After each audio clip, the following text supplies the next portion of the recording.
काल जे माझ्या आरोप झाले, माझ्यावर म्हणण्यापेक्षा जावेदवर, आणि हे तुमच्या माध्यमातून काल मला बघायला मिळालं, ऐकायला मिळालं. आणि आरोप मी जे बघितले तुमच्या माध्यमातून, त्याच्यामध्ये असं सांगितलं की जावेद यांनी 1150 कोटीचा हिवानामा करून घेतला आणि हिवानामा केला. आणि आमदार आपला खासदार संदीपान भुमरे यांचा तो चालक आहे, तो माझा चालक आहे, याच्यात मी काही नाकारत नाही. पण मला एक सांगायचं की अंबादास दानवे यांनी पूर्ण माहिती घेऊन हे आरोप करायला पाहिजे होते.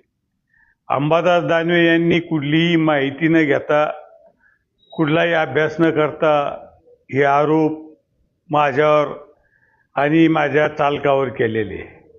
मला एक सांगायचं, हा हिवानामा एक तर जे कोण बाई आहे जिनं अर्ज दिला तिला मी ओळखत नाही, माझा चालक मी ओळखत नाही, काय वाघमारे म्हणून बाई आहे. आणि हिवामा करून देणारा हा कोणीतरी एक मुस्लिम व्यक्ती आहे, हा होतो का, हा पहिला प्रश्न आहे.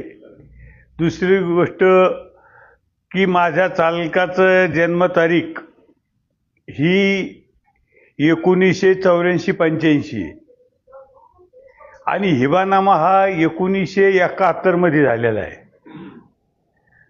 आता मला सांगा, माझ्या ड्रायव्हरचा जन्म, मी त्याला विचारलं तुझा जन्म कधीचा आहे, तर त्यांनी मला सांगितलं 84-85चा माझा जन्म आहे. आणि मग मला सांगा, हा हिवानामा जो झाला हा 1971 मध्ये झाला. मग त्यावेळेस जावेद हा जगात होता का? ज्या वेळेस हिवानामा झाला त्यावेळेस हा जावेद हिवानामा तर होतच नाही. म्हणजे बाई कोण आहे? हिंदू. आणि जमीन कोणाची आहे म्हणतात? मुस्लिम व्यक्तीची. मग हा हिवानामा होतो का? हा एक विषय. दुसरा विषय, हिवानामा जे अर्जात म्हटलेले की 1971 मध्ये झाला, माझ्या चालकाचा जन्म 84-85चा आहे. मग हे कसं शक्य आहे? हे कसं होतं हे याचे आपण सुद्धा पडताळणी आपण केली पाहिजे, ह्या मताचा मी आहे. आता तुम्ही त्यांना विचारा ना, हे कसं, तुम्हीच त्यांना विचारा. 1971 मध्ये हिवानामा झाला म्हणतात.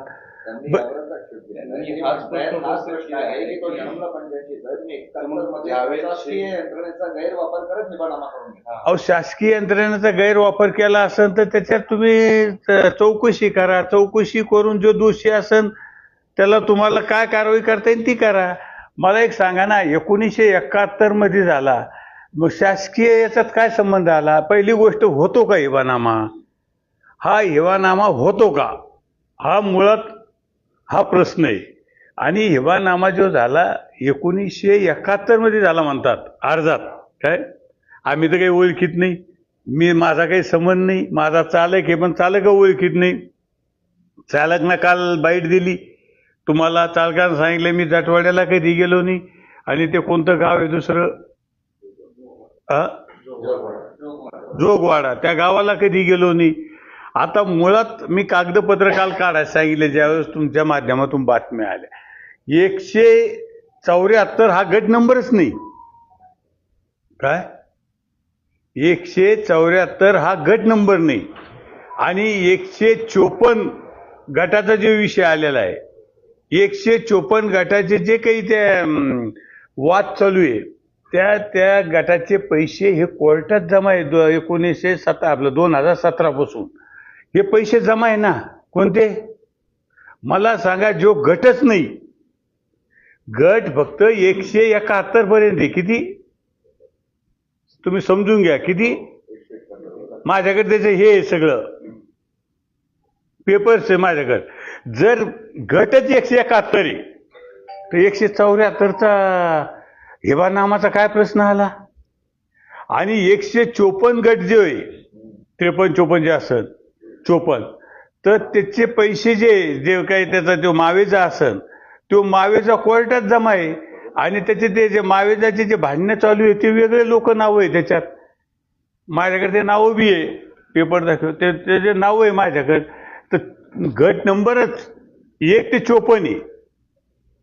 आणि मला एक सांगा, 171 पर्यंतच गट आहे, तर 174चा वादाचा प्रश्नच काय तो हिबानामाचा?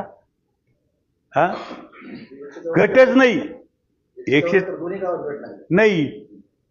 तुम्ही माझ्याकडे पेपर आहे ना सगळे, मी पेपर काढून आणले ना, अधिकारी पेपर आहे.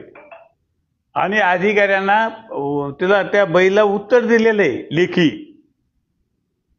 लेखी उत्तर दिलेले. आता मला सांगा की जर समजा 1150 कोटी हा भाव कोणी काढला? मला सांगा ना, तिथं काय विषय हा वेगळा आहे, आपल्याला घेणं नाही. ते 1000 नाही 10,000 कोटी असेल कोणते, पण गटच नाही, काही हिबानामा झालेला नाही, काही माहिती नाही. तर हे कोणत्या आधारे आरोप केलेले आहे? जे आरोप तुमच्यावर वारंवार होतात याच्या संदर्भात खासदारांची बदनामी केल्याप्रकरणी तुम्ही काही अब्रूचा दावा दाखल करणार? मी आतापर्यंत नाही केला, पण मी आता अब्रू नुकसानीचा दावा मी दाखल करणार आहे. आणि अंबादासना काल तुम्हाला सांगितलं की याच्या आधी सुद्धा माझ्यावर अब्रू नुकसानीचा दावा दाखल केला. काय झालं तर मी सांगतो, 27 तारीख आहे त्याची, मी तुम्हाला लेखी देतो माझ्या मोबाईलमध्ये. नाही, जे बापूला मारहाण झाली, बापूच्या वेळेस जे मारहाण झाली, आणि अंबादासना तुम्हाला सांगितलं की काहीच झालं नाही म्हणून. अहो आता 27 तारीख आहे कोर्टात. अंबादास खोटं बोलतो. मी दाखवतो तुम्हाला माझ्याकडे हे कोर्टाचं. या प्रकरणात तुम्ही अब्रूनुकसान दावा दाखल करणार? मी या बाबतीत सुद्धा अब्रू नुकसानी दावा दाखल करणार. आणि माझा चालक आहे त्यांना सुद्धा काल सांगितलं की मी अब्रू नुकसानीचा दावा दाखल करणार. मला तुम्ही विचारा ना, अंबादासला तुम्ही विचारा हे काय आहे प्रकरण नेमकं. नुसतं संदीपान भुमरे दिसला का आरोप करायचा? मला एक सांगा. हे आक्षेप आहे की तुम्ही म्हणतात 174 गट नाही. आता समृद्धी महामार्ग सक्षम प्राधिकरण अधिकाऱ्याचं पत्र आहे आणि त्यामध्ये लिहिलं आहे संभाजीनगर येथील शेतकरी जमीन गट नंबर 174 यांच्या नावे हक्कात वगैरे सगळं पुढे आहे ना, माझ्याकडे आहे ना, मान्य केलंय. हा तोच कागद आहे त्यांचा. त्यांनी हे मान्य केलंय की 1150 कोटी रुपये बाजारभाव आहे.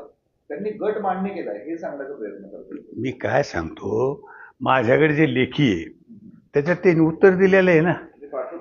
नाही, जे त्यांचा जे पेपर्स आहे ना सगळे, त्याच्यात हे नाहीच ना. तुम्ही आता त्यांना माहित ते काय केलं त्यांनी. हवा मी कशाला बोलू. हवा ईद आहे पेपर, त्याच्यात बघा ना तुम्ही. 174 गट नंबर आहे का?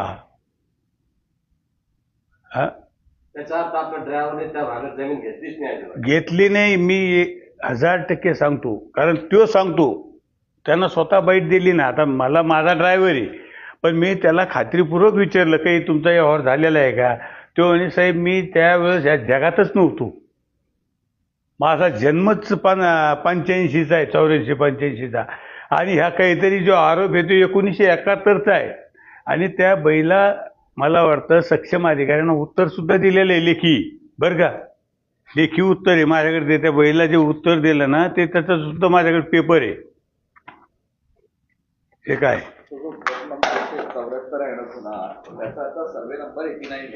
सर्वे नंबर राहिले नाही ना आता. त्यावेळेस सर्वे नंबर होते, त्यावेळेस सर्वे नंबरचे गट नंबर झालेले. ते ऐकून घ्या, ते सर्वे नंबरचे गट नंबर झालेले आणि मग गट नंबर मध्ये ते नाहीच. आणि ह्या बाईंना वारंवार अर्ज दिलेले, आता नाही दिले. माझ्या माहितीनुसार खूप काही अर्ज दिलेले त्या बाईंनी काय. आणि मी म्हणतो याची सखोल चौकशी झाली पाहिजे.